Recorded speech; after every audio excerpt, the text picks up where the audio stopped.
Le déclencheur politique du Front populaire, ce sera la menace fasciste. Le 6 février 1934, des milliers de ligueurs d'extrême droite tentent de s'emparer de la Chambre des députés. La République vacille et en réaction, les partis de gauche se réunissent spectaculairement 6 jours plus tard. C'est l'acte de naissance du Front populaire. Paris, rassemblé dans cette manifestation, signifie aux hommes du fascisme et du royalisme qu'ils ne passeront pas. Vive l'unité prolétarienne sans laquelle aucune victoire n'est possible. Vive le peuple ouvrier de Paris. La peur qu'a eu une certaine partie de la bourgeoisie avait déterminé, au contraire, chez les salariés, chez le peuple, l'idée que peut-être on pouvait parvenir à quelque chose. L'idée que les salopards en casquette pouvaient mettre un chapeau, ça m'est pas venu. Mais l'idée qu'ils pouvaient aussi avoir droit à la parole, oui, je l'ai senti très fort à cette époque.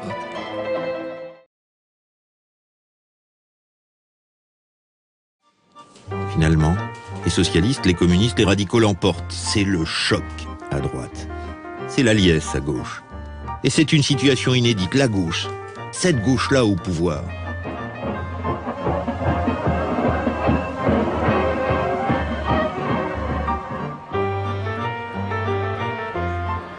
Quelques instants plus tard, M. Léon Blum est appelé par M. Albert Lebrun, qui le charge de former le nouveau ministère. Quelques heures plus tard, M. Léon Blum vient présenter au chef de l'État les membres de son cabinet, parmi lesquels on compte, pour la première fois en France, 3 femmes ministres.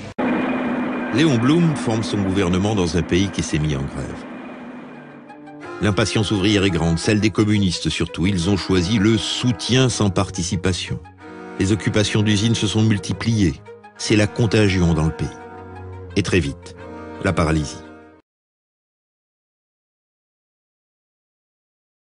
Semaine de 40 heures, congés payés, réajustement des salaires, délégués syndicaux, conventions collectives. C'est la victoire du travail organisé contre l'anarchie et la misère, la possibilité pour des millions de travailleurs de vivre mieux, de se développer et de s'instruire dans une France unie et libre. Victoire.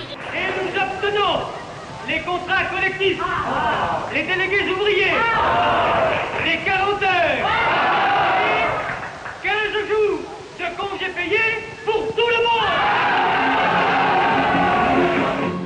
Le 1er août, début de ces premiers congés payés, c'est la ruée dans les gares. On n'a pas connu cela depuis la mobilisation de 1914. Qu'est-ce qu'on attend pour être heureux?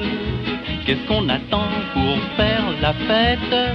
La route est prête, le ciel est bleu, il y a des chansons dans le piano à queue. Il y a de l'espoir. À l'été 1936, ils sont des centaines de milliers, ces jeunes ouvriers, ces couples sans enfants, ces familles modestes à quitter la cité et sa grisaille. Qu'est-ce qu'on attend pour être... Les fameux congés-payes, ce sont eux, sur ces images retrouvées, nos parents, nos grands-parents, nos aïeux. Et ils inventent un temps nouveau. Pour la première fois, la France ouvrière quitte la ville à la recherche du grand air, ou mieux, pour de vraies vacances. On détraîne des vélos et des tentes de camping. Les auberges de jeunesse refusent du monde, on invente l'autostop et on découvre le bronzage. À l'hôtel Matignon, on reçoit un déluge de cartes postales adressées à Monsieur Léon Blum. Des cartes postales comme celle-ci. Monsieur le Président, j'ai vu la mer. Merci. Un ouvrier signale même au président du conseil le chic avec lequel nos jolies salopardes portent le short à faire pâlir les vieilles duchesses tricolores. Ou encore, Monsieur le Président, nous n'oublierons pas ce que vous avez fait pour nous. Un groupe de travailleurs.